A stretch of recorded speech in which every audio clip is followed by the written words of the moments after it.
Bonjour Laurent Berger. Bonjour. Merci d'être avec nous. Vous êtes secrétaire général de la CFDT, premier syndicat de France. Hier, les bases du futur projet de loi de réforme des retraites a été présenté à Matignon par Jean-Paul Delevoye. C'était écrit en grand sur ce rapport, sur la page de garde, pour un système universel de retraite. Est-ce que ce rapport répond à l'objectif de ce système universel de retraite? Ce rapport, il montre qu'un système universel de retraite est possible, qu'on peut y passer et que ça peut se faire dans une volonté d'avoir un système de retraite plus juste. D'abord, ce rapport, il dit quelque chose d'extrêmement important qu'on n'a pas beaucoup entendu depuis hier, c'est que l'avenir des retraites en France, c'est la répartition. C'est-à-dire que c'est la solidarité entre les générations et à l'intérieur d'une même génération. Ça, c'est maintenu. Donc, oui, bien sûr, c'est maintenu et c'est extrêmement important. Ce rapport, vous le savez, la CFDT porte depuis 2003 l'idée qu'il faut un régime universel des retraites, qu'il faut une réforme systémique, comme on disait. Et là, ce rapport, il montre ça. Par contre, dans ce rapport, il y a des points avec lesquels nous sommes en accord, notamment des avantages. On va rentrer dans le détail, mais ça me frappe quand même que lorsque l'on vous pose une première question sur ce rapport, vous commencez quand même par saluer l'esprit du rapport. Mais tout simplement parce que depuis 18 mois, il y a une concertation qui s'est opérée. Elle a été loyale et transparente, il faut le dire. Quand je suis pas d'accord, tout le monde le sait. On vous a entendu. Donc, sur les retraites, avec le haut-commissaire, M. Delevoye, il y a eu une concertation, on a pu amener nos affaires, nos sujets, nos revendications, nos propositions, on a pu débattre, discuter. Là, hier, c'était un rapport. Il faut d'abord dire à tout le monde, à vos auditeurs, que c'est un rapport. C'est pas le projet de loi. Le projet de loi, c'est plus tard, on sait pas. Et vous espérez que d'ici le projet de loi, éventuellement, les points sur lesquels vous n'êtes pas d'accord? Il faudra. Et donc, dans ce rapport, il est démontré qu'on peut aller vers un régime universel des retraites qui soit plus juste. Parce que, on ne le dit pas non plus, les retraites actuellement, c'est quand même profondément injuste la façon dont ça fonctionne. Notamment si vous êtes une femme, notamment si vous avez des carrières hachées, notamment si vous avez subi la précarité au début de votre carrière professionnelle. Donc, tout cela, il est question de le rééquilibrer pour qu'il soit plus juste.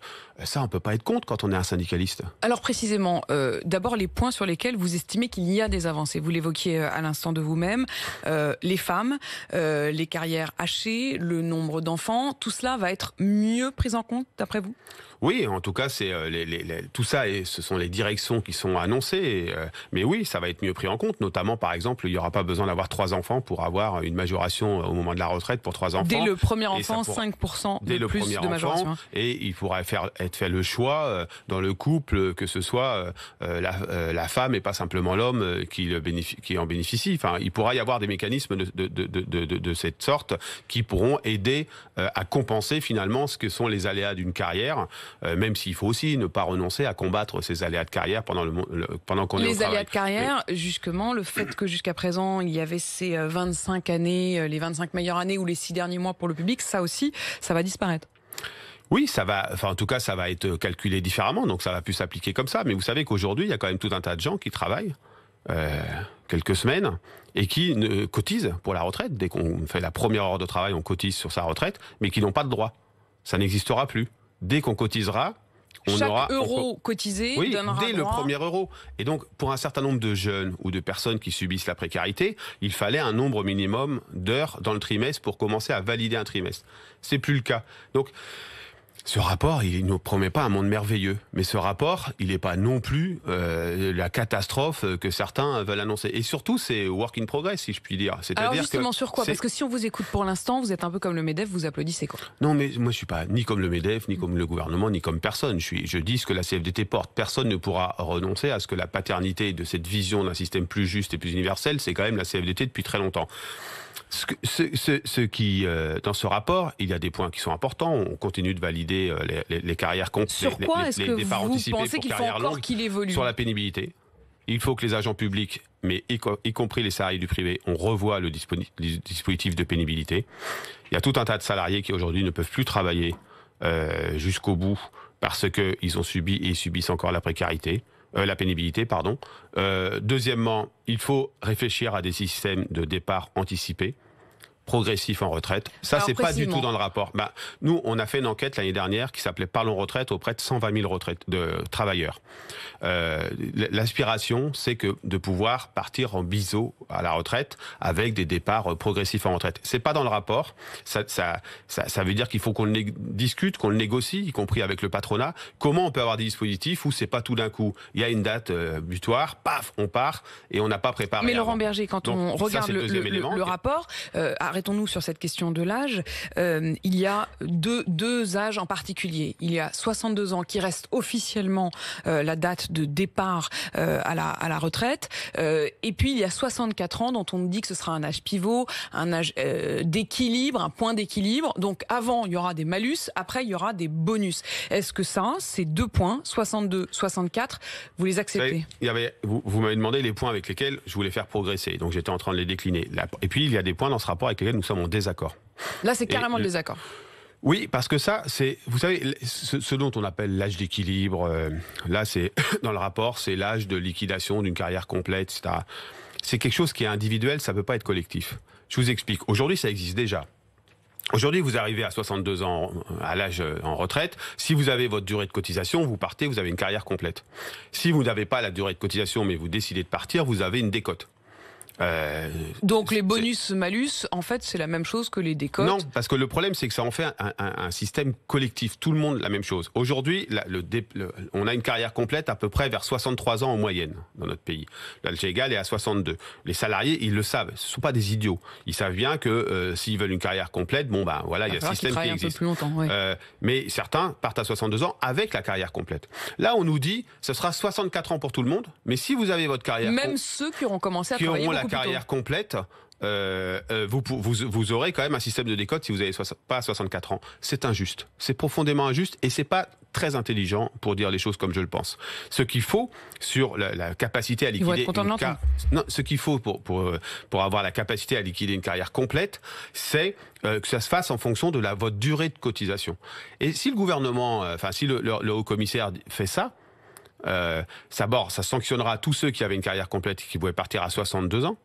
Et puis, bien sûr, ça favorisera ceux qui partent, et il y en a beaucoup, des femmes, qui partent à 67 ans parce que c'est la date butoir pour avoir, même si vous n'avez pas vos annuités, pour avoir la retraite complète. Mais il y a une grande masse de salariés qui seront sanctionnés par cet âge. Il faut laisser un calcul individuel de cet âge d'équilibre pour savoir à quel moment on peut liquider sa carrière complète. Et sûrement pas en fixant le même âge pour tout le monde. Et donc, sur ce point-là, nous sommes au profond désaccord. Nous l'avons dit, nous avions dit pendant la concertation que nous étions en désaccord. Nous continuerons de le dire dans la phase d'élaboration du projet de loi. Est-ce que vous pensez que vous allez être écouté, entendu et que vous allez pouvoir faire évoluer les choses? Pour savoir si on va être écouté, entendu, il faut savoir si l'interlocuteur est prêt à le faire. Vous savez, je crois qu'on démontre... À force, vous les connaissez. Oui, mais je crois qu'on démontre, que la CFDT a démontré 2 choses sur la question des retraites depuis maintenant de nombreuses années. 1, nous avons travaillé le sujet et nous partons pas comme ça de quelques idées. Nous partons de 120 000 personnes qui se sont exprimées sur notre enquête, qui ont répondu à une centaine de questions, et donc on voit bien quels sont les souhaits aujourd'hui d'un certain nombre de travailleurs. 2, on a beaucoup travaillé sur le système et on a une capacité d'engagement. Ce que je veux dire par là, c'est que la CFDT, quand elle trouve que quelque chose est bien, elle le dit. Quand elle trouve que quelque chose n'est pas bien, elle le dit aussi. Et nous ne sommes pas dans la posture systématique. Et donc, si il y a un projet de loi qui met en place cet âge d'équilibre à 64 ans pour tout le monde, la CFDT, elle sera forcément en désaccord avec cette disposition et donc avec le projet de loi. Et donc, il faut qu'on discute pour regarder comment on adapte. Il y a des économistes, il y a M. Bozio notamment, qui font des propositions intelligentes sur cet âge, sur la liquidation de la carrière complète. Écoutons les uns et les autres. Laurent Berger, ne décidons pas de faire une mesure comme ça, qui est une mesure assez brutale et injuste. Tomber comme un coup près. Mais il y a cette question du point. On nous parle beaucoup du point, mais on ne sait pas véritablement ce qu'il va y avoir derrière. Est-ce que vous commencez à avoir une idée de la valeur que vont avoir ces points? Il y a des propositions qui commencent à être faites sur le calcul du point. Vous savez, le point, c'est un système, c'est une mécanique. C'est une mécanique, mais précisément, oui, mais ça va quand même beaucoup dépendre de ce qu'il y a derrière. Oui, bien sûr, il faudra garantir la valeur du point, qu'il puisse pas régresser, et il faudra la modalité de fixation de ces valeurs du point au fil du temps, donc plutôt sur l'évolution sur les salaires, c'est ce qu'on nous a dit hier, plutôt que sur l'inflation, ce qui est quand même une vraie avancée. Il faudra que ce soit dans un système de gouvernance où c'est pas un ministre tout seul ou je ne sais qui tout seul qui décidera de la valeur du point. Mais le point, ça existe déjà dans les régimes complémentaires du privé. Ce qu'on appelle les caisses Arco et Agirc. Donc ça vous paraît plutôt une bonne chose ? En tout cas, on a toujours montré qu'on était capable de le gouverner en fonction des équilibres, mais aussi en fonction de l'intérêt des retraités et des pensionnés. Vous êtes plutôt favorable ou en tout cas bienveillant ? Sur le système par points, c'est plutôt une bonne technique, mais c'est une technique. Ce qui est contre, vous savez. Ce qui comptera, c'est ce qu'on met derrière. Ce qui comptera en termes d'acceptation, c'est le niveau de la pension.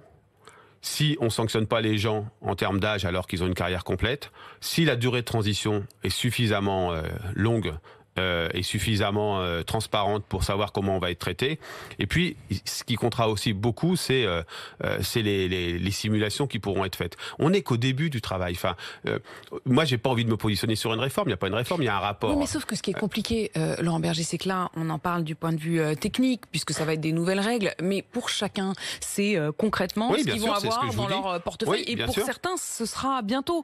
Non, c'est pas bientôt. Ils ne savent toujours pas. Madame de Malherbe, c'est pas bientôt. C'est pas bientôt. Combien ils vont toucher. Oui, mais c'est pas bientôt. La réforme, elle touchera uniquement la réforme, si réforme il y a. Vous avez un doute ? Non, mais je lis pas dans le mar de café. Donc, si la réforme, si elle est votée en 2020, elle concerne effectivement. Elle commence à s'appliquer en 2025, et elle s'applique pour les gens qui sont tous ceux qui sont nés avant.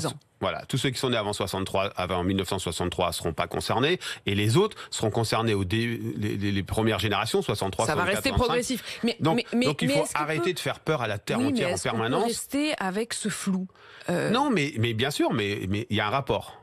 Il y a des concertations qui vont s'ouvrir. Il va falloir faire préciser, et il faudra des simulations. Et moi, je suis d'accord avec vous. Si les citoyens, les travailleurs sont pas capables de se dire, voilà ma situation aujourd'hui, voilà ce qu'elle sera demain, ça ne marchera pas. Et donc, il va falloir qu'on ait du débat, etc. Mais ce qui me frappe, je vais vous dire les choses franchement, c'est que depuis hier, on a l'impression qu'il faudrait mettre dans des cases les uns et les autres en disant, ils sont pour, ils sont contre. Moi, je vous l'ai dit, il y a des éléments dans ces rapports et une philosophie avec lesquels nous sommes en accord. Il y a des éléments que nous voulons voir progresser. Je vous ai parlé de la pénibilité, de la retraite progressive, d'un minimum de pension qui soit 100% du SMIC. Et aujourd'hui, c'est 85% du SMIC. Des compensations pour les agents publics qui aujourd'hui n'ont pas de primes. Vous savez, l'intégration des primes, c'est une bonne chose pour nombre des agents publics. Sauf qu'il y en a beaucoup, les enseignants, certains fonctionnaires territoriaux aussi, qui n'ont pas forcément de primes. Et cela, ça veut dire qu'il faut une promesse en termes de revalorisation salariale qui soit puissante. Si c'est pas le cas, ça marchera pas. Donc il y a encore beaucoup de choses à faire, beaucoup de points à améliorer, c'est ce que nous voulons. Et puis il y a un point rouge qui est celui de l'âge d'équilibre pour tout le monde à 64 ans. Donc il faut travailler. Il faut travailler, il faut proposer. Vous dites l'esprit, Laurent Berger. Quand on écoute Philippe Martinez, il a eu une lecture très différente de la vôtre. Lui, il est à la tête de la CGT et il estime que c'est la fin d'un système solidaire et que ça ne va être qu'un système personnel. Non, ça reste un système de retraite par répartition où on cotise pour ceux qui sont en retraite aujourd'hui et les générations futures cotiseront pour notre retraite. C'est d'ailleurs pourquoi le gouvernement, et depuis longtemps maintenant, on fait ce choix-là, parce que c'est le plus sûr. Après, au sein d'un système de ce type, il peut y avoir des inégalités. Elles existent aujourd'hui, il faudra combattre pour pas qu'elles existent demain. Et donc, moi, je ne suis pas ni dans l'approbation émerveillée de ce rapport, ni dans le fait qu'il y a dedans que des choses qui sont négatives. Mais vous restez autour de la table pour la faire évoluer. Non, mais ce système, il faut le dire très franchement, et pour vos auditeurs, ce système de régime universel, ça peut être très redistributif pour les travailleurs qui touchent le moins aujourd'hui à la retraite. Ça veut dire qu'ils peuvent toucher plus demain, potentiellement. C'est le sens de mon combat, je vais être franc. Et donc ça veut dire que ça, c'est de la solidarité aussi. Donc tout ça, c'est sur la table, il faut en discuter, et chacun, et je ne juge personne, réagit comme il veut, mais moi je ne veux pas tomber dans la caricature et la posture, c'est-à-dire que dès le départ ce serait merveilleux, ou dès le départ ce serait tout à mettre par terre. On le sent bien, il y a une partie que vous achetez et le reste que vous voulez faire évoluer. Oui, et c'est comme ça que le syndicalisme pèse, vous savez, c'est comme ça qu'il pèse. C'est pourquoi il n'y a pas eu... C'est ce qui vous a réussi en tout cas, puisque vous êtes devenu premier syndicat de France. Pourquoi il n'y a pas eu, on l'a pas dit, mais pourquoi il n'y a pas eu dès le projet de loi de financement de la sécurité sociale en 2020, une mesure d'âge assez brutale. Parce que la CFDT a dit que c'était hors de question. Parce que nous avons dit que c'était injuste et profondément injuste et contre-intuitif avec ce qui est en train d'essayer de travailler sur la réforme. En tout cas, vous avez le sentiment d'avoir été entendu. Je voudrais qu'on dise un mot sur ces fermetures de magasins, sur ces fermetures d'usines. On l'a appris cette semaine, Tati, le magasin emblématique, va fermer. Il n'en gardera qu'un seul, celui de Barbès à Paris. Conforama, on le voit bien, ce sont de nombreux magasins et donc de nombreux emplois qui vont fermer. Est-ce que c'est une nouvelle ère ? C'est, je crois, dans la distribution, un moment de restructuration profonde et de perte d'emplois et de plans sociaux, comme malheureusement on en a connu aussi dans l'industrie dans les années 90 ou 80. Mais surtout, il y a un traitement des salariés. Est-ce qu'il y a quelque chose encore de faisable ? Il y a un traitement des salariés qui est insupportable. Je vous le dis, c'est insupportable. J'étais avec eux la semaine dernière à Fleury-Mérogis. Ils l'ont appris devant leur télé à 20h. On ne sait pas comment ils vont être traités. Le plan social tel qu'il est prévu par la direction, c'est le minimum de minimum, sans accompagnement réel des salariés, sans compensation. C'est insupportable. Concernant Tati, il faut maintenant être très clair sur comment ça va se passer lorsque les magasins vont être transférés à Jiffy. Et comment ça va se passer pour les 150 personnes qui sont, ou 180 même, qui vont rester sur le carreau, que ce soit au siège ou dans un certain nombre de magasins qui vont fermer. On veut des réponses concrètes sur la situation des gens. Et on peut pas juste nous expliquer que les usages ont bougé. Enfin, le secteur de la grande distribution, il a rien anticipé. Et les salariés en font les frais. Donc, il faut des vraies discussions sur les plans sociaux. Mais encore une fois, ce qui se passe à Conforama, en termes de respect des travailleurs, c'est juste insupportable. Vous dites que la grande distribution n'a pas anticipé, n'a pas forcément véritablement géré. Est-ce que les politiques l'ont fait ? Je voudrais juste qu'on dise un dernier mot sur ce qui se passe dans l'ancienne usine Whirlpool à Amiens. C'était un symbole aussi politique. Emmanuel Macron, dans l'entre-deux-tours, avait promis que cette usine ne fermerait pas. De fait, elle n'a pas véritablement fermé à ce moment-là, sauf qu'aujourd'hui, on apprend que les 180 salariés qui ont pu rester, eh bien, il n'y en aura plus que 40. L'État avait versé 4,5 millions d'euros. On en est où ? C'est quoi ? On en est quand il y a un repreneur qui n'a pas fait la promesse qui a été faite. Ça veut dire que l'État n'est pas écouté ? Non, mais ça veut dire que l'État, il doit, dans ces cas-là, réclamer son dû de l'aide qui a été apportée et il doit se préoccuper des salariés qui restent sur le carreau pour les accompagner dans leur reclassement. Mais est-ce que c'est pas toujours une histoire de dupe, Laurent Berger ? Non, c'est pas forcément une histoire de dupe. On avait eu Gandrange avec Nicolas Sarkozy, on avait eu Florange avec François Hollande, on a Whirlpool avec Emmanuel Macron, ça finit toujours pareil. Sur un certain nombre de sites industriels, notamment à Florange, le nombre d'emplois, il y a personne qui est resté sur le carreau. Donc il faut pas. Mais là, très clairement, mais c'est vrai sur Whirlpool comme c'est vrai que sur Conforama, par exemple, quand l'État a aidé ces entreprises d'une manière ou d'une autre, il faut que ces entreprises, lorsqu'elles ne jouent pas le jeu, elles jouent pas le jeu de l'emploi, elles jouent pas le jeu des promesses qui ont été faites, eh bien, elles rendent l'argent qui a été distribué par l'État. Laurent Berger, merci d'avoir été avec nous. Vous êtes secrétaire général de la CFDT. Il est 8h54 sur RMC et BFM TV.